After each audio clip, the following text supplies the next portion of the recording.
পেশাব পায়খানার পরে পানি দিয়ে পবিত্রতা অর্জন করি, ফরজ গোসলের প্রয়োজন হলে পানি দিয়ে গোসল করি, অজু করি পানির মাধ্যমে। তো আল্লাহ তাআলা রাসূল সাল্লাল্লাহু আলাইহি সাল্লাম বললেন, এটাই হচ্ছে তোমাদের পবিত্রতা যা আল্লাহ পছন্দ করেছেন, যার কারণে আল্লাহ তাআলা তোমাদের প্রশংসা করেছেন। তো আমাদের যদি কাপড় চোপড় জিনিসপাতি অপবিত্র হয়ে যায় তাহলে তা কিভাবে পবিত্র করতে হবে? চলেন ধারাবাহিক কয়েকটা জিনিস আমরা দেখি। প্রথমে দেখি কুকুরের লালা আমরা কিভাবে পবিত্র করব। যদি কুকুর আমাদের পাত্রে মুখ দেয় তাহলে। আবু হুরায়রা রাদিয়াল্লাহু তাআলা আনহু বলেন, রাসূল সাল্লাল্লাহু আলাইহি ওয়াসাল্লাম বলেছেন, ইযা শারিবাল কালবু মিন আহাদিকুম ফালইগসিলহু সাবা মাররা। তোমাদের কোনো পাত্রে যদি কুকুর মুখ দেয় তাহলে তাকে 7 বার ধৌত করতে হবে। 7 বার কেন বললেন, কি রহস্য তা আল্লাহই ভালো জানেন। পরের হাদিসের পরে আমরা আলোচনা করি কিছু। আবু হুরায়রা রাদিয়াল্লাহু তাআলা আনহু বলেন, রাসূল সাল্লাল্লাহু আলাইহি ওয়াসাল্লাম বলেছেন, তহুরু ইনায়া আহাদিকুম ইযা ওয়ালাগাল কালবু ফিহি। তোমাদের পাত্রে যদি কুকুর মুখ দেয় তাহলে তাকে পবিত্রতার মাধ্যম হচ্ছে ফালইগসিলহু সাবা মাররা, পাত্রটি 7 বার ধৌত করতে হবে। উলাহুন্না বিত্তুরাব, 7 প্রথম হলো মাটি দিয়ে। অনেক বর্ণনায় এসেছে ওখরাহুন্না বিত্তুরাব, অন্যথায় শেষের বারে হবে মাটি দিয়ে। সম্মানিত দিনী ভাই বোন, রহস্য মূলত আল্লাহ রাসূলই ভালো জানেন। মানুষ তল্লাশি চালালে কিছু হয়তো বা আঁচ করতে পারে। বিদ্বানগণ অনেক কিছুই বলেছেন, তাতে বলেছেন এমন কোনো মাধ্যম নেই যে মাধ্যম দিয়ে একবার ধুইলে কুকুরের লালার যে একটা জীবাণু রয়েছে সেটা শেষ হয়ে যাবে, তা হবে না। 6 বার পানি দিয়ে ধুইলে কুকুরের লালার জীবাণু শেষ হবে না, যতক্ষণ পর্যন্ত তা মাটি দিয়ে মেজে ধৌত না করা হয়েছে। তাহলে মাটি ছাড়া অন্য কোনো মাধ্যম দিয়ে কি হবে? হতেও পারে। তবে রাসূল সাল্লাল্লাহু আলাইহি সাল্লামের যুগে সাবান ব্যবহার হতো।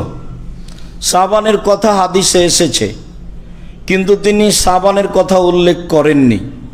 হয়তোবা কুকুরের লালার মধ্যে যে জীবাণু আছে সেইটাকে পরিষ্কার করার একমাত্রই মাধ্যম মাটি।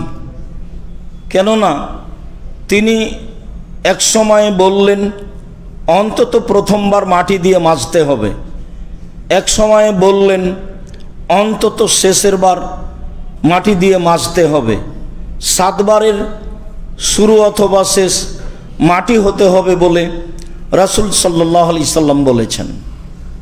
অবশ্য হাত অপবিত্র হয়ে গেলে তাকে মাটিতে মেজে নিয়ে ধুয়ে নেওয়ার জন্য বলেছেন, তখনও তিনি মাটির কথাই উল্লেখ করেছেন অন্য কোনো মাধ্যম থাকলেও।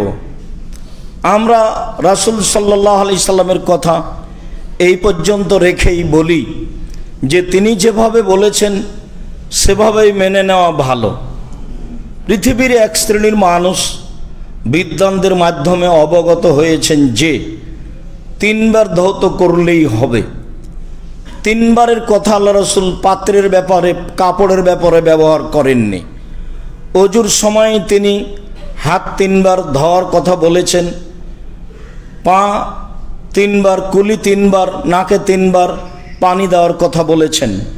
তবে কাপড়ে অপবিত্রতা লেগে গেলে 3 বার ধুয়ে নিতে হবে এমন কথা মুহাম্মদ সাল্লাল্লাহু আলাইহি সাল্লাম বলেননি। তারা কিছু এইভাবে বলেছেন যে আবু হুরায়রা রাদিয়াল্লাহু তাআলা আনহু বলেন আল্লাহর নবী বলেছেন 7 বার, অথচ আবু হুরায়রা রাদিয়াল্লাহু তাআলা আনহু নিজেই কুকুরের লালা লেগে গেলে তা তিনি 3 বার ধুয়েছেন।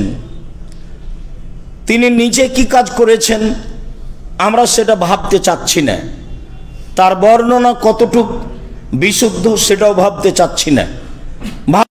হবে যারা আলো বলেছে, চৌকুস মানুষ হলেন আব্দুল্লাহ ইবনে মাসুদ, সচেতন হুঁশিয়ার বিজ্ঞ ফকিহ জ্ঞানীগুণী মানুষ হলেন আব্দুল্লাহ ইবনে মাসুদ, আব্দুল্লাহ ইবনে উমর। 7 বারের কথা তো তারা বলেননি। আবু হুরায়রা রাদিয়াল্লাহু তাআলা আনহু বলেছেন, তিনি হলেন সহজ সরল সাধারণ ঘরের মানুষ। তার ফারাসাত, বুঝের প্রশস্ততা, জ্ঞানের প্রশস্ততা তেমন লম্বা নয়। এ বলে তারা অনেক মন্তব্য করতে চেয়েছেন। সাহাবীর ওপরে কোনো মন্তব্য করে শরীয়ত প্রযোজ্য করা আমরা কখনো বৈধ মনে করিনি। তাতে যেহেতু বুখারী মুসলিমের হাদিস, আমি বলেছি মানুষ যদি আল্লাহ রাসূলের কথা ধরা আরম্ভ করে, আজ থেকে নিয়ে 20-30 হাজার বছর পরে, 5,000 বছর পরে, 50,000 বছর পরে যদি রাসূল সাল্লাল্লাহু আলাইহি সাল্লামের সব কথা ধরে নেয়, সেই কথা যদি বুখারী মুসলিমের সাথে মিল না খায়, তাহলে সেটা বাতিল বলে গণ্য হবে। এ কথাই ঠিক। ধাঁধা দিয়ে ধরে নিল সেটাই ঠিক, চূড়ান্ত সঠিক। যাদের কথা দিয়ে ধর্ম আজও জাতির সামনে জীবিত আছে, তাদের কথাই চূড়ান্ত হলো না। বুখারীতে যত হাদিস আছে, কোনো বর্ণনাকারী যদি বাজারে বসে চা খেয়েছেন, এরকম ভদ্রতা বিরোধী কোনো কর্ম হলে সে হাদিস তিনি গ্রহণ করেননি। এবং যতগুলো বর্ণনাকারী আছে সব একই মাপের, যার কারণে পৃথিবীর সব মানুষ মেনে নিয়েছেন বুখারী চূড়ান্ত সঠিক গ্রন্থ বলে। সেখানে বর্ণিত হয়েছে যে আবু হুরায়রা রাদিয়াল্লাহু তাআলা আনহু বলেন, 7 বার ধোয়া ছাড়া কুকুরের লালাতে যে জীবাণু রয়েছে তা পবিত্র হবে না, এ কথাই ঠিক। তার 1 বার পানি দিয়ে হতে হবে, এ কথাই ঠিক। আব্দুল্লাহ ইবনে উমর রাদিয়াল্লাহু তাআলা আনহু বলেন, কানাতিল কিলাবু তুকবেলু ওয়া তুদবেরু ফি মসজিদে রাসূলিল্লাহ সাল্লাল্লাহু আলাইহি সাল্লাম ফি জামানে রাসূলিল্লাহ সাল্লাল্লাহু আলাইহি সাল্লাম ওয়া লাম ইয়াকুনু ইয়ারুশুনা ফি যালিকা শাইআন। রাসূলের যুগে কুকুর মসজিদে নববীতে এক দিক দিয়ে ঢুকতো, আরেক দিক দিয়ে বের হতো। আজ না হয় স্বর্ণের মতো করে তৈরি করা আছে মসজিদে নববী, সেদিন ছিল। বিগত একদিনে বুঝেছি যে মসজিদে নববী কেমন ছিল। তা ছিল লাউয়ের টাল জাংলা মাচানের মতো, ছাদ ছিল নিকটেই, পানি ভিতরে বাহিরে যা পড়তো ভিতরে তার চেয়ে বেশি পড়তো। ওখানে এটাই বলা হয়েছে আরিশন, লতা পাতা জাতীয় তরি তরকারির মাচান জাংলা যেমন, তেমনই ছিল মসজিদে নববী। তো সেই মসজিদে নববীর এক দিক দিয়ে কুকুর প্রবেশ করত, আর এক দিক দিয়ে বের হয়ে যেত। তখন তার চলা জায়গায়, তার শুয়ে থাকা জায়গায় পানি ছিটিয়ে দেওয়া হতো না। তাহলে কুকুরের লালা পাত্রে লেগে গেলে ধুইতে হবে যেভাবে, তার শরীর বা তার লালা মাটিতে পড়লে সেটা মসজিদ হোক না কেন সেইভাবে ধুইতে হবে না বা সতর্কতা অবলম্বন করতে হবে না। অত্র বুখারী মুসলিমের হাদিসে যা বোঝা যায়। মনে রাখা ভালো হবে যে আব্দুল্লাহ ইবনে আব্বাস রাদিয়াল্লাহু তাআলা আনহু বলেন, যাকারাত মাইমুনাত, একদা রাসূল সাল্লাল্লাহু আলাইহি সাল্লাম স্ত্রী মাইমুনা বললেন যে আল্লাহর নবী ফাসবাহ রাসূলুল্লাহ সাল্লাল্লাহু আলাইহি ওয়াসাল্লাম ওয়াজিমান, একদা আল্লাহর নবী চিন্তিত অবস্থায় সকাল করলেন, মুখখান দেখে খুব চিন্তিত। আমি বললাম, লাকাত ইসকান্তর হাইআতাকা মঞ্জুল ইয়াউমে, সকাল থেকেই সারা দিন দেখছি আপনি খুব চিন্তিত, মুখখান বিবর্ণ। বলেন তো ঘটনা কি? আল্লাহর নবী, আপনি সকাল থেকেই চিন্তিত কেন? আল্লাহর নবী বললেন, শোনো, ইন্না জিবরাইল কানা ওয়াদানি আয়াল কানে ফিল লালাতিল বারিহা ফালাম ইয়ালকানি। জিবরাইল গত রাতে আমার সাথে সাক্ষাৎ করব বলেছেন, তিনি সাক্ষাৎ করেননি। আমা আল্লাহে মা খলাফানি, আল্লাহর কসম জীবনে জিবরাইল আমার সাথে ওয়াদা করেছেন, সাক্ষাতের খেলাপ করেছেন এমন কোনো দিন ঘটেনি। যেহেতু ওয়াদা করেছেন, খেলাপ করেননি, সাক্ষাৎ করেছেন, আজকে তিনি সাক্ষাৎ করলেন না ওয়াদা করে, কেন তা আমি বুঝলাম না, সেই জন্য আমি চিন্তিত। ফাদাল্লা দালিকাল ইয়াউম বাদাল ইয়াউম, এইভাবে কিছু সময় পার হয়ে গেল। পার হয়ে গেলে ফাওয়াকা ফি নাফসিহি জিরো কালবিন লা তাস্তাতে ফস্তাতিন লানা, হঠাৎ তার মনে হলো আমাদের খাটের নিচে মনে হয় কুকুরের বাচ্চা আছে। কুকুরের বাচ্চা আছে মনে করে তিনি দেখলেন, ফা মারা বেহি ফা উখড়ে যা, হ্যাঁ দেখলেন ঠিকই আছে। আদেশ করা হলো, কুকুরের বাচ্চাটাকে বের করে দেওয়া হলো। ফা খাজা বেয়াদিহি মান ফানাজা আলাইহি, তিনি নিজে হাতে পানি নিলেন, যেখানে কুকুর শুয়েছিল সেখানে তিনি পানি ছিটিয়ে দিলেন। ফা আতা জিবরাইল, ছিটানো শেষ হতে না হতেই জিবরাইল চলে আসলেন। আল্লাহর নবী বললেন, আনতা ওয়াদানি আনতাল কানি লাইলাতাল বারিহাতা লাম তালকানি, আপনি আমার সাথে ওয়াদা করেছিলেন গত রাতে সাক্ষাৎ করবেন, আপনি আসলেন না কেন? এটা হলো আল্লাহর নবীর প্রথম কথা। কেমন আছেন, কি ঘটনা, কি নিয়ে এসেছেন, এগুলো কথা নয়। কথা হলো এই সাক্ষাতের সাথে সাথে গত রাতে আসার ওয়াদা করেছিলেন, আসেননি কেন? আগের বারে বললেন আল্লাহর কসম জীবনে জিবরাইল কোনোদিন ওয়াদা করে খেলাপ করেননি, তাই আমি চিন্তিত। বলেন আসেননি কেন? তখন জিবরাইল বলছেন আজাল, হ্যাঁ আসেনি মানে এসেছিলাম। লাম নাদখুল বাইতান ফিহে কালবুন তাসাবির, যেই ঘরে কুকুর এবং ছবি থাকে সেই ঘরে প্রবেশ করি না। আপনার বিছানার নিচে কুকুর ছিল, সেই জন্য ফিরে গেছি, প্রবেশ করিনি। এসেছিলাম ঠিক, ফিরে গেছিও ঠিক।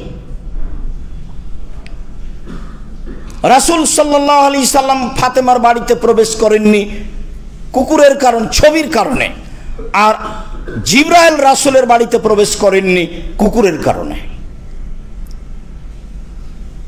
ওমর রাদিয়াল্লাহু তাআলা আনহু বৈত্যশালী বড় নেতা খ্রিস্টান জনৈক ব্যক্তির বাড়িতে প্রবেশ করেননি মূর্তির কারণে।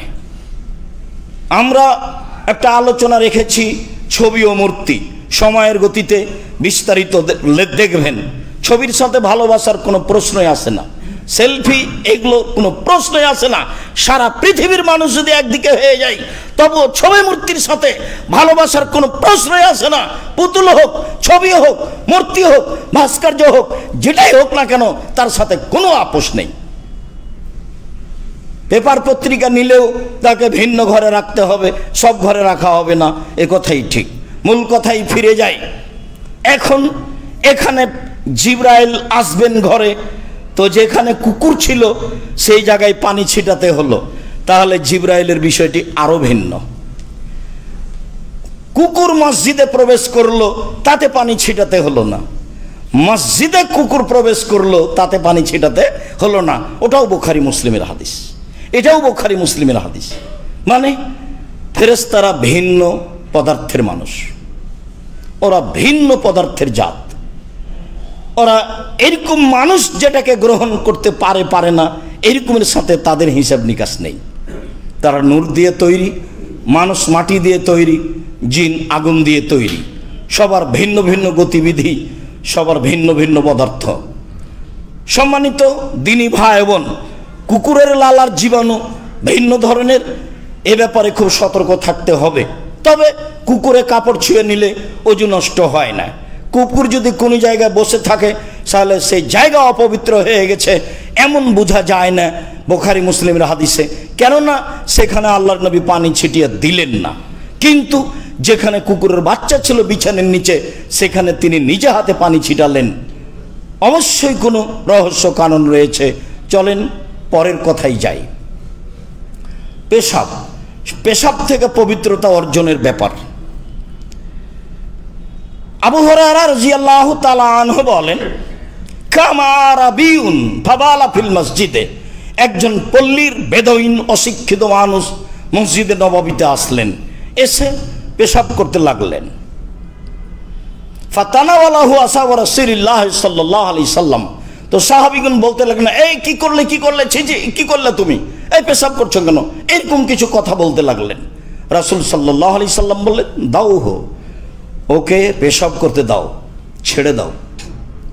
ও হারিকু আলা বাউলিহি দালবান মিন মাইন, এক বালতি পানি নিয়ে এসে পেশাবের উপরে ঢেলে দাও। এই কথা বলার পরে আল্লাহ রসুল যে বাক্য বললেন, সে বাক্য আমি আর আপনি কেমনে মেনে চলি? এইটুকু সাহাবী করছিলেন।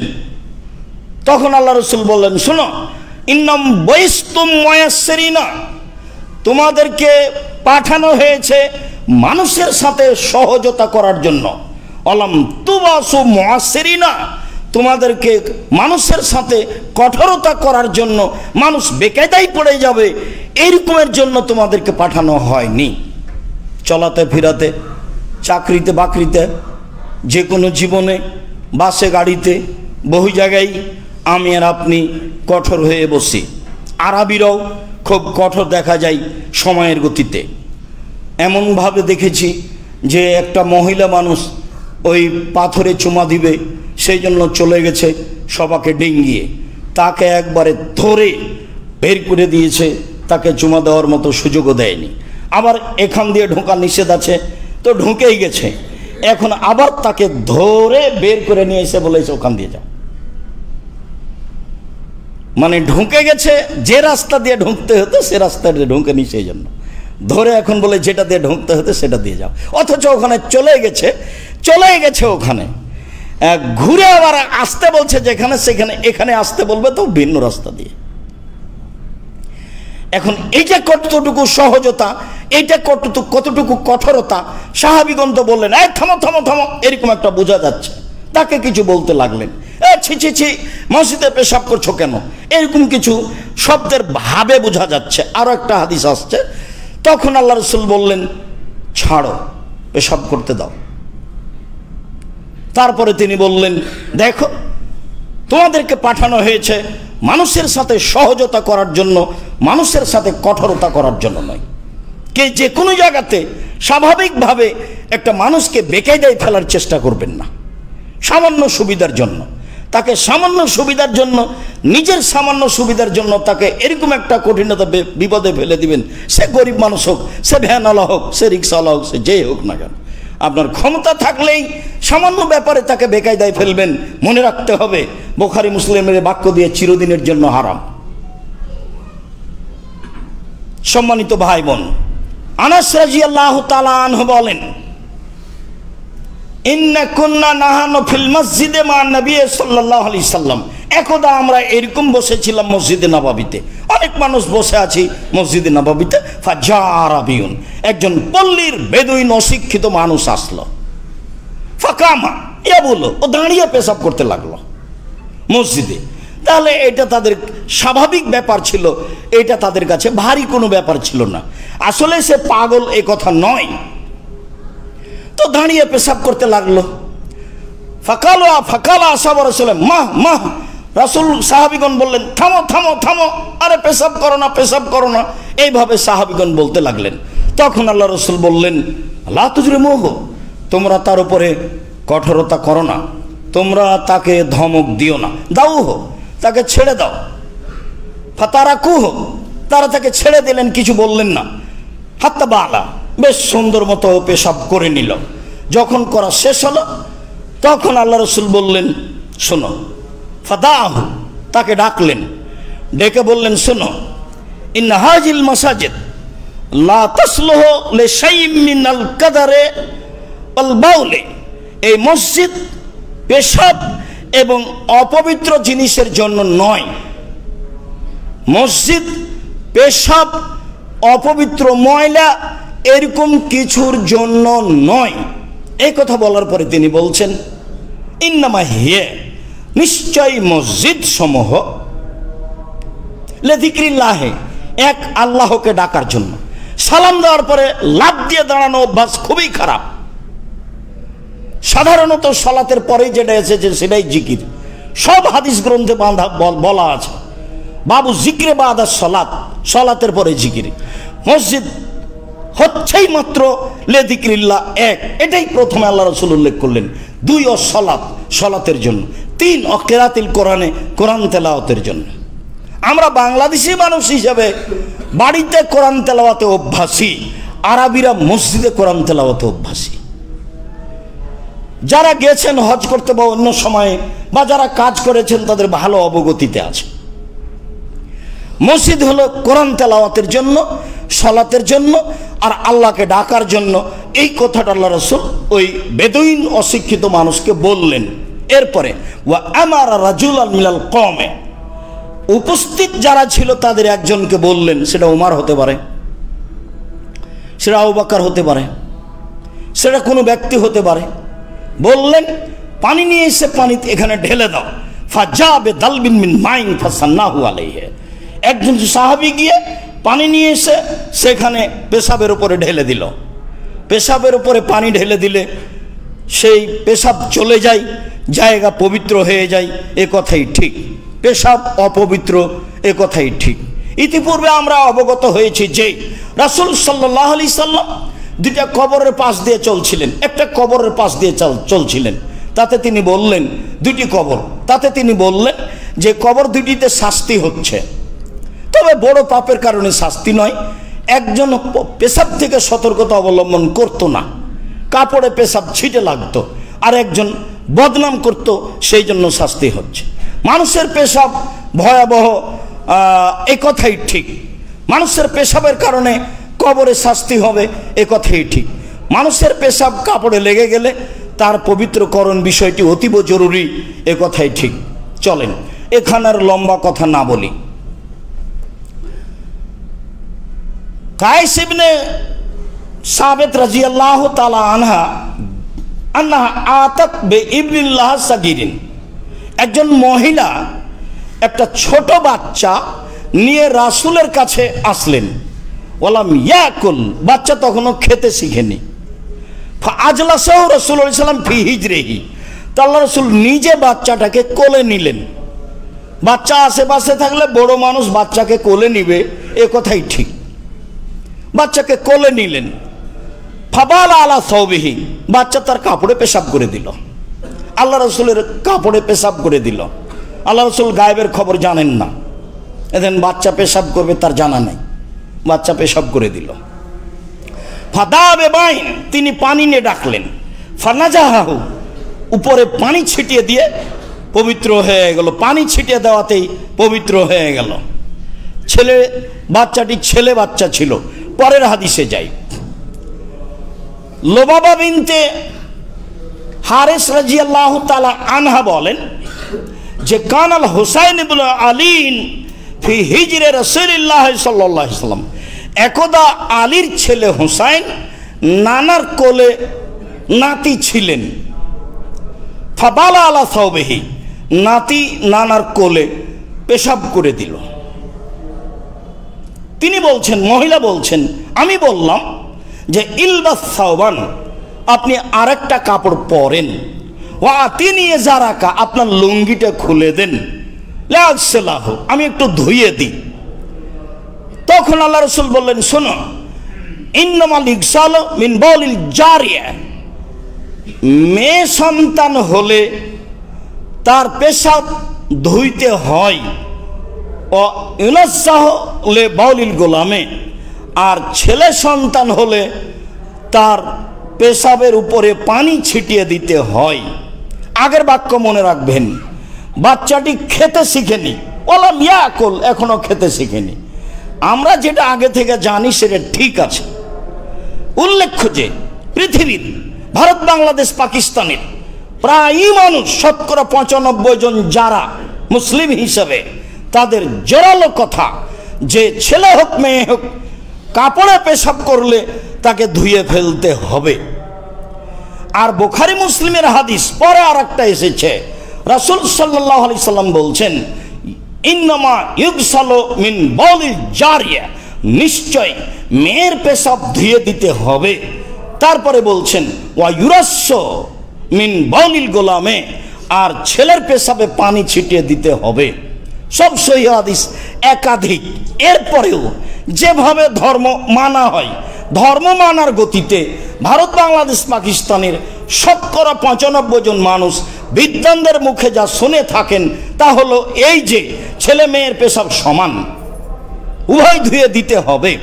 রাসূল সাল্লাল্লাহু আলাইহি সাল্লাম যা বলেছেন তাতে ছেলে মেয়ের পেশাব সমান নয়। খেতে শিখার পূর্ব পর্যন্ত, ছেলে সন্তান খাওয়ার পূর্ব পর্যন্ত তার পেশাবে পানি ছিটিয়ে দিতে হবে।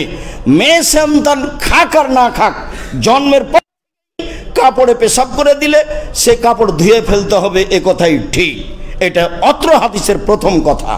দ্বিতীয় কথা হচ্ছে এই যে আল্লাহ রাসূলকে বললেন লুঙ্গি খুলে দেন। আব্দুল রাজ্জাক সাহেব, আপনি লুঙ্গি পরেন কেন?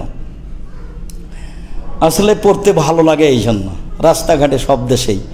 আমি এর সাথে যে অন্য কোনো কারণে এমনটা করি না, মূলত ভালো লাগে এই জন্য। তো রাসূল সাল্লাল্লাহু আলাইহি সাল্লামকে বললেন যে আপনার লুঙ্গিটা খুলে দেন, আমি ধুয়ে দিই। হাদিস তো বুখারী মুসলিম, মানে রাসূল সাল্লাল্লাহু আলাইহি সাল্লাম লুঙ্গি পরতেন। অত্র হাদিসে আরো জরুরি কথা যে মহিলাদের কাজ এরপরে ধারাবাহিকভাবে আসবে, মহিলারাই এই কাজ করবে। আল্লাহ রাসূলকে বললেন মহিলা যে আপনার কাপড়টা দেন, এই কাপড়টা পরেন, আপনার কাপড়টা আমি ধুয়ে দিই। তাহলে স্বাভাবিক একটা সচেতন মহিলা মানুষ এরকম পর্যায়ে গেলে বা কোনো সম্মানী মানুষের এরকম ঘটলে যারা আশেপাশে আছে তাদেরকে দ্রুত সিদ্ধান্ত নিতে হবে, ভাবার সুযোগ নাই।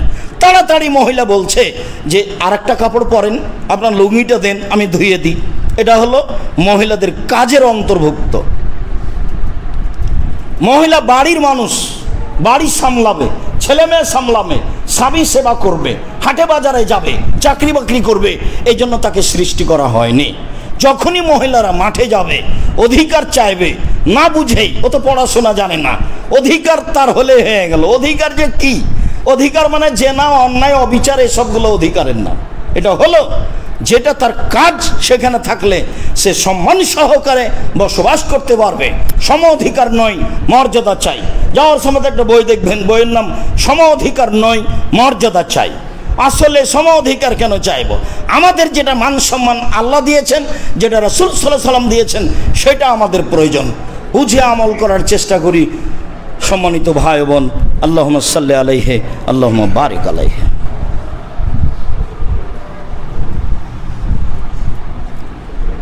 আলহামদুলিল্লাহ ওয়াহদা, ওয়াসসালাতু ওয়াসসালামু আলা মান লা নাবিয়্যা বাদা। আবু হুরায়রা রাদিয়াল্লাহু তাআলা আনহু বলেন, রাসূল সাল্লাল্লাহু আলাইহি ওয়াসাল্লাম বলছেন, আবু হুরায়রা রাদিয়াল্লাহু তাআলা আনহু বলেন, অন্য এক বর্ণনায় এসেছে সুলাইমান ইবনে ইয়াসির রাদিয়াল্লাহু তাআলা আনহু বলেন, আমি আল্লাহর নবীকে আয়েশা রাদিয়াল্লাহু তাআলা আনহাকে জিজ্ঞাসা করলাম, আনিল মানিয়ে ইসিবুস সাওবা। আয়েশা রাদিয়াল্লাহু তাআলা আনহা, আপনি একটু বলেন তো, শুক্র বীর্য যদি কাপড়ে লেগে যায় তাহলে কি করতে হবে? জিজ্ঞাসা করছেন পুরুষ মানুষ, জিজ্ঞাসা করছেন মহিলা মানুষ আয়েশা রাদিয়াল্লাহু তাআলা আনহাকে। এটা হলো জিজ্ঞাসা। তখন আয়েশা রাদিয়াল্লাহু তাআলা আনহা বলেন, কুনতু আগসিলু মিন সাবে রাসূলিল্লাহ সাল্লাল্লাহু আলাইহি ওয়াসাল্লাম, আমি শুক্রকীট রাসূলের লুঙ্গি থেকে ধুয়ে দিতাম। সুম্মা আখরাজাল আল মসজিদ, তারপর তিনি ওটা পরে মসজিদে যেতেন। অল আসার ফি সাওবিহি, আমি যে ধুয়ে দিয়েছি, যে জায়গাটাতে বীর্য লেগেছিল ওই জায়গাটা যে আমি ধুয়ে দিয়েছি, তো এখন কাপড়টা পরে যাচ্ছে, তো দূর থেকে দেখা যাচ্ছে ওই যে ওই জায়গাটা ধুয়ে দিয়েছি, তার মানে পানিতে ভিজা আছে, আঁচ করা যাচ্ছে। সম্পূর্ণ কাপড় ধুয়ে ফেলতে হবে এ কথা নয়, এগুলো সব শিরকের অন্তর্ভুক্ত। একেবারে বিছানা ধুয়ে ফেলতে হবে, বিছানায় নাকি বাদ পড়ে গেছে, চাদর কাঁথা বালিশ যা ছিল সব, এগুলো সব শিরকি আকীদা। এটা হিন্দুদের দেশ ছিল এক সময়, যার কারণে বহু নিয়ম নীতি মুসলমান হওয়ার পরেও হিন্দুদের নীতি আমাদের মাঝে চালু আছে। আয়েশা রাদিয়াল্লাহু তাআলা আনহা বলেন, আমি নিজে হাতে রাসূলের ওই কাপড়টা ধুয়ে দিলাম, এবার তিনি কাপড় পরেই মসজিদে যাচ্ছেন, চাদর ওই যে দেখছি যে ধোয়ার চিহ্নটা লেগে আছে। মহিলা মানুষ তার পারিবারিক বিষয়টি কন্ট্রোল করবে, এ কথাই ঠিক। এ হাদিসও বুখারী মুসলিমের। আয়েশা রাদিয়াল্লাহু তাআলা আনহা বলেন, কুনতু আফরগু আল মানিয়া মিন সাওবি রাসূলিল্লাহি সাল্লাল্লাহু আলাইহি সাল্লাম, আমি আল্লাহ রসুলের কাপড়ে লঙ্গিতে শুক্রকীট লেগে গেলে নখ দিয়ে খুঁটরিয়ে ফেলে নখ দিয়ে এভাবে ডলা দিয়ে ছেড়ে দিতাম। সুমাইয়া সিল্লফিহে, তারপরে তিনি তাতে সালাত আদায় করতেন। উল্লেখ্য যে যদি যে কোনো অপবিত্র কাপড়ে লেগে গিয়ে যদি শুকিয়ে যায় তাহলে আর ধোয়া লাগবে না, আর যদি সেটা ভিজা থাকে তাহলে ধোয়া লাগবে। বাচ্চা প্যানে পেশাব করে দিয়েছে, হাতে হাতে ধুইতে হতো, গন্ধ থেকে যাবে না ধুইলে। যদি না ধোয় শুকিয়ে যায় তাহলে আর ধোয়া লাগবে না, সেই কাপড় পরে সালাত আদায় করতে পারবে। মহিলা মানুষের কাপড়ে বাচ্চা পেশাব করে দিয়েছে, তখনই ধুয়ে ফেলতে হবে, নইলে গন্ধ আছে। যদি না ধোয় থেকে যায় তাহলে সেই শাড়িতে সালাত আদায় করতে পারবে, কোনো সমস্যা নেই। রাসূল সাল্লাল্লাহু আলাইহি সাল্লামের কাপড়ে শুক্র বীর্য লেগে যেত, শুকিয়ে যেত, আমি হাত দিয়ে ডলে দিতাম, ছিলে দিতাম, সরিয়ে দিতাম, তিনি সেই কাপড়ে সালাত আদায় করতেন। সম্মানিত দিনী ভাই বোন, বিষয়টি আমাদের জন্য অতীব জরুরি। দিন রাত ছেলে মেয়ে নিয়ে, আহাল পরিবার নিয়ে, পেশাব পায়খানা নিয়ে খুব ভালোভাবে মনে থাকে যেন অপবিত্র ধুয়ে পরিষ্কার করতে হবে, এ কথাই ঠিক। আজকের আলোচনা অপবিত্রকে পবিত্রকরণ কিভাবে করা যায় তার ধারাবাহিকভাবে আসছে। এখন আমরা শুক্রকীটে আছি, এই দিয়ে আমরা বলছি যে যে কোনো অপবিত্র কিছু লেগে গেলে যদি ভিজা থাকে ধুয়ে দিতে হবে, যদি শুকিয়ে যায় কোনো ময়লা লেগে থাকলে সরিয়ে দিতে হবে, অন্যথায় সে পবিত্রতার অন্তর্ভুক্ত, অন্যথায় তা পবিত্রতার অন্তর্ভুক্ত। এই নিয়ে আর দুশ্চিন্তা ভোগ করতে হবে না, কি যে হয় কি যে হলো, কি যে হয় কি যে হলো, এরকম কোনো হিসাবে এখানে রাখতে হবে না। তারপরের চলেন যাই ঋতু, হায়েজের রক্ত। আসমা বিনতে আবি বকর রাদিয়াল্লাহু তাআলা আনহা বলেন, কালাত ইমরাতুন, একজন মহিলা আল্লাহ রাসূলকে বলছে, আল্লাহর নবী, আর আইতা এহদানা এজা আসাবা সাওবাহা দাম মিনাল হাইজে, আমাদের কাপড়ে যদি ঋতুর রক্ত লেগে যায় কাইফা তাসনাও, তাহলে আমরা কি করব? মহিলা কি করতে পারে?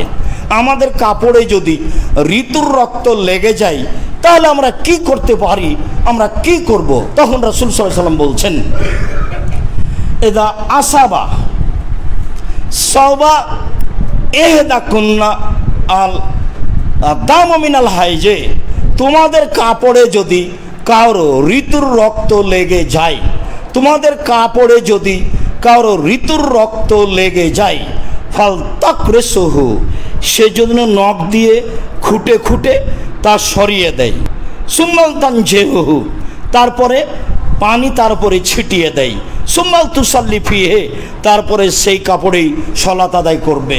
তাহলে আগের আলোচনা আবার ফিরিয়ে নিয়ে আসতে হবে। যদি ঋতুর রক্ত লেগে থাকে, কাঁচা হয়ে থাকে, শুকিয়ে না যায়, ভিজা দেখা যায়, তাহলে তা ধুইতে হবে। তখন ধোয়াটা হলো আঙ্গুল দিয়ে ভালো করে করে ডলে ধুইতে হবে, আর যখন শুকিয়ে গেছে তখন আঙ্গুল দিয়ে ডলে দিতে হবে, তারপরে পানি ছিটিয়ে দিতে হবে, তারপরে তাতে সালাত আদায় করে নিতে হবে। তবে ঋতুর রক্ত অপবিত্র, এ কথাই ঠিক। ধারাবাহিকভাবে যা চলছে সবই অপবিত্র, এ কথাই ঠিক। সম্মানিত দিনী ভাই বোন, মহিলাদের ঋতু রক্তের ব্যাপারে রাসূল সাল্লাল্লাহু আলাইহি সাল্লাম এভাবে বললেন, যদি শুকিয়ে যায় তাহলে নখ দিয়ে ডলে দিবে, তাতে সালাত আদায় করবে, কোনো সমস্যা নেই। যদি ভিজা থাকে তাহলে তা ভালো করে ধুয়ে ফেলতে হবে, তারপরে তাতে সালাত আদায় করবে, কোনো সমস্যা নেই। তবে পবিত্রতার মাধ্যমে হচ্ছে এটাই। যেহেতু আমাদের দেশে আমরা চামড়ার কাজ করি না, প্রথম বৈঠক হয়েছে কি? যেহেতু আমরা চামড়ার কাজ করি না, কাজে এটা বুঝি না। তবে সাল্লাল্লাহু আলাইহি সাল্লাম বলছেন এভাবে। আব্দুল্লাহ ইবনে আব্বাস রাদিয়াল্লাহু তাআলা আনহু বলেন, এজা দবেগাল জলুদ ফাকাত তাহরা, তার দাসীকে একটা ছাগলের বাচ্চা কেউ সাদকা করেছিল, তখন সেটা মারা যায়। মাররা বিহা আলা রাসূলিল্লাহ সাল্লাল্লাহু আলাইহি সাল্লাম, তো সাহাবীরা তাকে টেনে নিয়ে যাচ্ছেন, বাইরে ফেলে দিবেন সেই জন্য। তখন আল্লাহ রাসূল বলছেন, হাল্লা হাল্লা তাদখুলু ইহাবাহা, তোমরা তোমার চামড়াটা খালিয়ে নিচ্ছ না কেন? ফাদাবাকতুমুহু ফান্তাফাতুম বিহি, তোমরা সেটাকে পাকা করে নিবা, তারপরে সেটাতে উপকৃত হবা। তখন সাহাবীগণ বলছেন, ইন্না হাজিহি মাইতা, আল্লাহ রাসূল তো মারা গেছে, এটা তো মরা প্রাণী, এর চামড়া কি করে নিব? তখন আল্লাহ রাসূল বলছেন যে হুররিমা আকলুহা, এটা খাওয়া হারাম, তার চামড়া বৈধ। যদিও আমাদের দেশে মানুষে বলে যে এত বড় গরুটাই মারা গেল, সেটাই সহ্য হবে আর চামড়াটাই সহ্য হবে না, বা চামড়া খুলে নিলে আরও 5 জন খারাপ দৃষ্টিতে দেখবে যে অবাক মানুষ মরা গরুটাকে খালিয়ে চামড়া নিয়ে নিল। রাসূল সাল্লাল্লাহু আলাইহি সাল্লাম এভাবে বলছেন। মাইমুনা রাদিয়াল্লাহু তাআলা আনহা বলেন, মারা রেজালুন মিন কুরাইশিন, কুরাইশের কিছু লোক রাসূলের সামনে দিয়ে যাচ্ছিলেন, এজুরু সাআতান কালহে মারে, ওরা একটা ছাগল টেনে নিয়ে যাচ্ছিল, গাধা মারা গেলে যেভাবে টেনে নিয়ে যায়, তা আল্লাহ রাসূলের সামনে দিয়ে টেনে নিয়ে যাচ্ছে। তা আল্লাহ রাসূল বলছেন যে কি ব্যাপার, তোমরা এভাবে টেনে নিয়ে যাচ্ছ কেন? তোমরা ওর চামড়া খালিয়ে নাও, তা দিয়ে তোমরা উপকৃত হবে। তখন সাহাবীগণ বলছেন এ মারা গেছে। তখন রাসূল সাল্লাল্লাহু আলাইহি সাল্লাম বলছেন, ইউতাহিরু আল মাউ ওয়াল কারাদু, পানি এবং সালাম নামক গাছের পাতা, সাল নামক গাছের পাতা, পানি এবং সাল নামক গাছের পাতা দিয়ে একে পবিত্র করা যাবে, কোনো সমস্যা নেই। রাসূল সাল্লাল্লাহু আলাইহি সাল্লামের স্ত্রী সাউদা রাদিয়াল্লাহু তাআলা আনহা বলেন, কানাত লানা শাতুন, আমাদের একটা ছাগল ছিল, ফামাতাত, সাউদা বলছেন আল্লাহ রাসূলের স্ত্রী, আমাদের একটা ছাগল ছিল, ছাগলটি মারা গেল, ফাদাবাগনা মাসকাহা, আমরা তার চামড়াটা পাকা করলাম। মানে মহিলা মানুষ নিজে বলছে, আমরা তার চামড়াটা পাকা করলাম। আমাদের দেশে কাজ মহিলারা তো বহুদূরের কথা, পুরুষই করে না। সাউদা রাদিয়াল্লাহু তাআলা আনহা বলেন, এটা আমরা পাকা করলাম, পাকা করার পরে মা জিলনা নানবেজু ফিহা তাশরাশান্নান, এতে আমরা খেজুর ভিজাতে লাগলাম। তাহলে চামড়া পাকা হয়ে গেলে তাতে পানি থাকলে কোনো সমস্যা নেই, সমস্যা নেই, কথাই ঠিক। তাতে আমরা খেজুর ভিজাতে লাগলাম, পানি দিয়ে খেজুর ভিজে রাখি, রাখতে রাখতে রাখতে সান্নান, এটা কালো হয়ে গেল, বেশ মজবুত হয়ে গেল, চলছে কতদিন থেকে আছে। মাইমুনা রাদিয়াল্লাহু তাআলা আনহা বলেন, রাসূল সাল্লাল্লাহু আলাইহি সাল্লাম জা মিন গাজওয়াতে তাবুকা ইলা আহলি বাইতিন, তাবুকের যুদ্ধে গিয়ে, যুদ্ধ শেষে একটা অমুসলিম বাড়িতে গেলেন, একটা অমুসলিম বাড়িতে গিয়ে ফায়জা, হঠাৎ দেখলেন যে সামনুন মুআল্লাকাতুন, একটা মশক পানি ভর্তি ঝুলন্ত আছে। ফাসাল আল মা, দেখে তিনি পানি চাইলেন, ওরা কিন্তু অমুসলিম। আল্লাহ রাসূল দেখে পানি চাইলেন, তারা বলল আল্লাহ রাসূল এ তো মরা প্রাণী, মরা প্রাণী দিয়ে এটা বানানো আছে। তখন আল্লাহ রাসূল বললেন, এ দাও ধোবেগা ফাকাত তাহরা, যখন তাকে পাকা করা হয় তখন তা পবিত্র হয়ে যায়। তাহলে চামড়া যদি পাকা করা হয় সেটা পবিত্র হয়ে যায়, তখন তাতে অপবিত্রতার আর কিছু থাকে না। চলেন এবার জুতা স্যান্ডেলে যদি পেশাব পায়খানা ময়লা কিছু লেগে যায় তাহলে কি হবে? আবু হুরায়রা রাদিয়াল্লাহু তাআলা আনহু বলেন যে রাসূল সাল্লাল্লাহু আলাইহি সাল্লামের যুগে ওয়াতিনা আলাল আদা, রাসূলের যুগে আমাদের জুতা স্যান্ডেলে ময়লা লাগতো, পেশাব পায়খানা লাগতো। তাহলে রাসূল বলছেন ইন্না তুরাবা ইউতাহিরু লাহু, নিশ্চয় পানি মাটি তাকে পবিত্র করে দিবে। আমার জুতাতে যে ময়লা লেগেছে, আমি যখন হাঁটতে থাকবো তখন পবিত্র মাটির ওপর দিয়ে হাঁটলে এই অপবিত্র জুতা থেকে সরে যাবে। এই কথা মুহাম্মদ সাল্লাল্লাহু আলাইহি সাল্লাম বলেন। তাহলে পানি দিয়েও পবিত্রতা অর্জন করা যায়, মাটি দিয়েও পবিত্রতা অর্জন করা যায়। এই যে এ হাদিসে স্পষ্ট বোঝা যায় জুতা স্যান্ডেল অপবিত্র হয়, তা আমি যে কোনো পদ্ধতিতে পবিত্র করতে পারি, তবে জুতা স্যান্ডেল পায়ে দিয়ে চললে তাতে কোনো সমস্যা নেই, সেটা পবিত্র হয়ে যায়। আবু হুরায়রা রাদিয়াল্লাহু তাআলা আনহু বলেন, নুসাল্লি মা রাসূলিল্লাহ সাল্লাল্লাহু আলাইহি সাল্লাম আলা নাতাওয়াদ্দা বিল মাউতে, আমরা জুতা স্যান্ডেল পরে পায়ে হাঁটার পরে সেই জুতা স্যান্ডেল পরেই সালাত আদায় করেছি, ওযু করিনি। আমরা জুতা স্যান্ডেল পরে সেই জুতা স্যান্ডেল পায়ে দিয়ে হেঁটেছি, হেঁটে সেই জুতা স্যান্ডেল পরেই সালাত আদায় করেছি, আমরা আর অজু করিনি। হ্যাঁ, জুতা স্যান্ডেলও অপবিত্রতা থাকে। ওই যে বুখারী মুসলিমের হাদিসে আল্লাহ রাসূল সালাত চলাকালীন পায়ের জুতা খুলে দিলেন, তো সাহাবীগণও খুলে দিলেন। তো সালাতের পরে আল্লাহ রাসূল বলছেন, কি ব্যাপার তোমরা জুতা খুললে কেন? বলে, আপনাকে খুলতে দেখেছি সেই জন্য। তারা কত অনুসারী ছিল, সালাতে বলাই লাগেনি, দেখেই খুলেছেন। রাসূল সাল্লাল্লাহু আলাইহি ওয়াসাল্লাম 23 বছরে ইমামতি করেছেন। 23 বছরে কোনো এক ওয়াক্ত সালাত মুসাল্লির দিকে মুখ না করে কাতার সোজা করুন, পায়ে পা মিলিয়ে দাঁড়ান, প্রাচীরের মতো হয়ে দাঁড়ান, ফাঁকা বন্ধ করেন, এই কথা না বলে কোনোদিন সালাত শুরু করেননি। কিয়ামত পর্যন্ত সময় থাকলো। দেশের পাশের দেশের শতকরা 95, 98, 99 জন ইমাম একামত চলছে, ওই দিকেই মুখ করে আছে। আর যদি পাগড়ি থাকে তাহলে ময়লা পাগড়ি পেঁচানো চলছে। শেষ হতে না হতে আল্লাহু আকবার, জীবনে আপনার দিকে মুখামুখি হয়ে বলবেন, তারপরে সালাত শুরু করবেন, এটা আপনি দেখতে পাবেন না, অবাক হতে হয়। আমি কি বলতে যাচ্ছি? বলতে যাচ্ছি এই সাহাবীগণ অনুসরণে কত সতর্ক ছিল। এত সতর্ক মানুষকে প্রতিদিন বলা লাগবে, 5 বার বলা লাগবে, প্রতিদিন বলা লাগবে, 5 বার বলা লাগবে, 23 বছর বলা লাগবে, এটা কথা হলো? এটাই সুন্নাত। এই জন্য বলতে হবে, সালাত শুরু করলে বলতে হবে, এটাই সুন্নাত। না বলে কোন ইমাম সালাত শুরু করবেন, উনি রাসূলের বিরোধিতা করেন, এটাই চূড়ান্ত। এত সতর্ক মানুষকে কেন 5 বার বলতে হবে? কেন 23 বছর যাবত বলতে হবে? বুখারী মুসলিমের হাদিস। সালাতের মধ্যে আল্লাহ রাসূলকে এসে জিবরাইল বলছেন, জুতায় ময়লা আছে, খুলে দেন। আল্লাহ রাসূল সালাতের মধ্যে জুতা খুলে দিয়েছেন। সালাম ফেরার পরে বলছেন, দেখছেন সাহাবীগণ খুলে দিয়েছেন। তো আল্লাহ রাসূল বলছেন, কি ব্যাপার, তোমরা খুললে কেন? বলে, আপনাকে সালাতে খুলতে দেখেছি সেই জন্য। আরে আমাকে খুলতে দেখেছো? জিবরাইল আমাকে বললেন আপনার জুতাতে ময়লা আছে, সেই জন্য আমি খুলে দিয়েছি। তো তোমাদের জুতাতে ময়লা কখন? সেইটা পরের কথা। আমি যেটা বলতে যাচ্ছি, অনুসরণ। কত অনুসরণের ব্যাপারে সতর্ক ছিলেন সাহাবীগণ।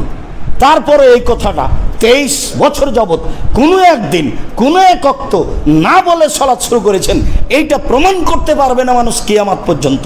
তারপরেও চলে না। সম্মানিত দিনী ভাই বোন, বলছিলাম চলেন এবার অপবিত্র কাপড়, আমরা কাছাকাছি চলে আসছি। অপবিত্র কাপড় অপবিত্র হয়, এ কথাই ঠিক। ঋতুর কারণে হোক, শুক্রকের বীজের কারণে হোক, পেশাবের কারণে হোক, পায়খানার কারণে হোক, বাচ্চার ছেলের কারণে হোক, ময়লা মাটি অপবিত্র মাটির কারণে হোক, হয়, এ কথাই ঠিক। কালাত ইমরাতুন লি উম্মে সালমা, উম্মু সালমা রাদিয়াল্লাহু তাআলা আনহা একজন মহিলা বলছেন, শোনেন উম্মু সালমা, ইন্না উতিল জাইলি, আমার আঁচল লম্বা। তারা কি শাড়ি পরতেন? কেন বলছেন আমার আঁচল লম্বা? জি না, শাড়ি পরতেন না, চাদর পরতেন, চাদর গায়ে দিতেন। এখনো যারা হজ সফরে যাবেন, যারা ইরাকের মহিলা দেখবেন বিশাল চাদর এভাবে বুকের সাথে জড়িয়ে নিয়ে হাঁটছে। উমরাতে গিয়ে দেখেন এইরকমই চাদর। এই চাদরে ছিল আপনার ফুফুর, আপনার খালার, আপনার মায়ের। আজ থেকে 10, 15, 20 বছর আগে রাস্তায় হাঁটলে, রাস্তায় কোনো মানুষ দেখলে এভাবে দাঁড়াতেন সরে। ভুলে যাচ্ছেন নাকি? তারপরে যখন রাস্তা থেকে লোকটা চলে যেত, তখন আপনার ফুফু আবার রাস্তায় হাঁটতেন। এটা তো আমারই কতদিন দেখলাম আমার ফুফুকে সাথে নিয়ে আমাদের বাড়িতে আসছি, তখন আমার খালাদের সাথে নিয়ে আমি বাড়িতে এসেছি, আমার মনে নাই। আমার ফুফুকে না আমাদের বাড়িতে আসতেন, আমি আসতাম, আরও কে আসতো, এটা আমার মনে পড়ে। আমার ফুফু আমাদের বাসায় আসলে আমার দাদি বেঁচে আছেন না আছেন কোনো কথা নেই, এত স্বাধীন, যা ইচ্ছা তাই করবেন, রান্না বান্না যা তাকে ভালো লাগে, কেউ কিছু বলতে পারবে না। তার ভাবিরা, আমার মা, আমার চাচি, কেউ কিছু বলতে পারবে না। তা আমার ফুফুকে নিয়ে আমি বহুদিন এসেছি, এটাই চাদর। ইন্নী উতিল জাইলি, আমার গায়ের চাদর লম্বা। ওয়া আমসি আলাল কাদারে, আলাল মাকানিল কাদারে, আমি অপবিত্র জায়গা দিয়ে হাঁটি, আমি অপবিত্র জায়গা দিয়ে হাঁটি। তখন উম্মু সালমা বলছেন, ইতাহেরুহা মা বাদাহু, যেই অপবিত্র জায়গা দিয়ে হেঁটেছো এর পরে যেই পবিত্র জায়গা আছে সেইটা তোমার কাপড়কে পবিত্র করে দিবে। মানে কাপড়টা তাহলে মাটিতে ছেঁচড়ে লেগে যেত।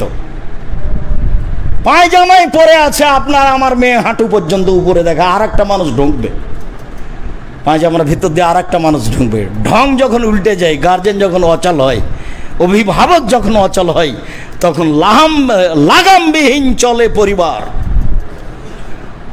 যার কারণে মালিক জানতে পারলো না শিষ্টাচার কি জিনিস। মেয়ে যে এত ফাঁকা পায়জামা পরে আছে সে বুঝতে চায় না। চাদর মাটিতে ছেঁচড়ে যায় হেতুই তিনি বলছেন যে আমার আঁচল লম্বা, অপবিত্র জায়গা দিয়ে হাঁটি, তো আঁচল তো অপবিত্র হয়, তাহলে কি হবে? তখন উম্মু সালমা বলছেন আল্লাহর নবী বলেছেন পরের মাটি এই চাদরকে পবিত্র করে দিবে।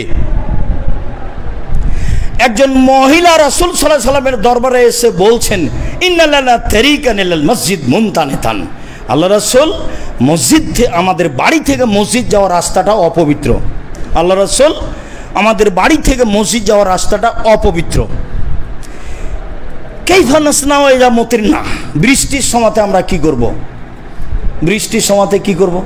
মানা ফালো, বৃষ্টির সময়তে কি করব?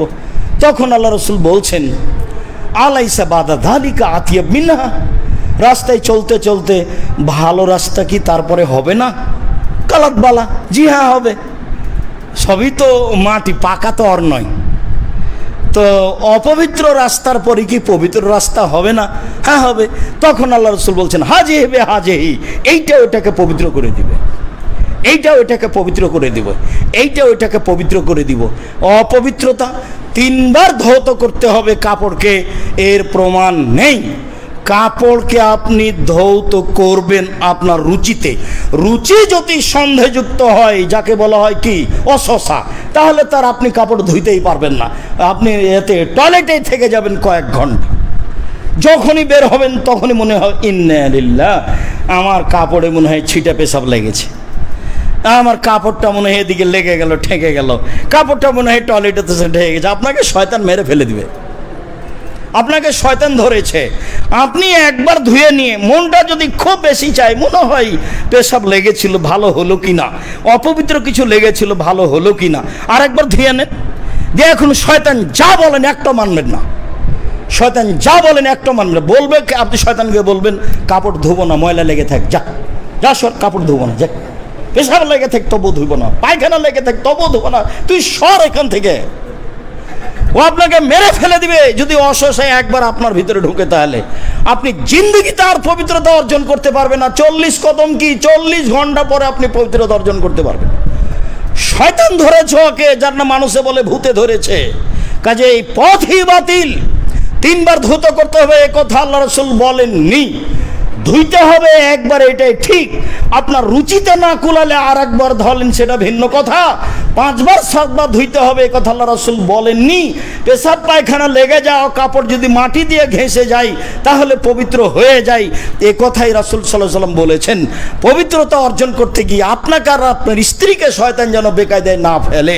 আপনার ছেলের পেশাবে, আপনার মেয়ের পেশাবে, পেশাব পায়খানার দুর্গন্ধে, এগুলো যেন আপনাকে বেকায়দায় না ফেলে। অতীব জরুরি আলোচনা ছিল আমাদের। পেশাব পায়খানা লেগে গেছে, শুকিয়ে গেছে, আর কোনো সমস্যা নেই। সম্মানিত দিনী ভাই বোন, নাহা রাসূলুল্লাহ সাল্লাল্লাহু আলাইহি সাল্লাম আন লুবসে জলদি সেবায়ে, হিংস্র প্রাণীর চামড়া অপবিত্র। হিংস্র প্রাণীর চামড়া যদি পোশাকে থাকে সেই পোশাক ব্যবহার করা হবে না। হিংস্র প্রাণীর চামড়া যদি জুতা স্যান্ডেলে থাকে তাহলে সে জুতা স্যান্ডেল ব্যবহার করা হবে না। আল্লাহ রাসূল আমাদেরকে নিষেধ করেছেন হিংস্র প্রাণীর চামড়া ব্যবহার করতে এবং হিংস্র প্রাণীকে বাহন হিসাবে ব্যবহার করতে, বা হিংস্র প্রাণীর চামড়া বাহনে ব্যবহার করতে নিষেধ করেছে। অপবিত্র আলোচনা আমরা এই কয়েকটি আলোচনা পেশ করলাম, 8-9টা ধারাবাহিক রয়েছে। যদি আপনার কোনো জায়গায় অস্পষ্টতা থেকে যায় তাহলে আপনি পরবর্তীতে বললে আমরা সেই বিষয়ে স্পষ্ট করার চেষ্টা করব ইনশাআল্লাহ।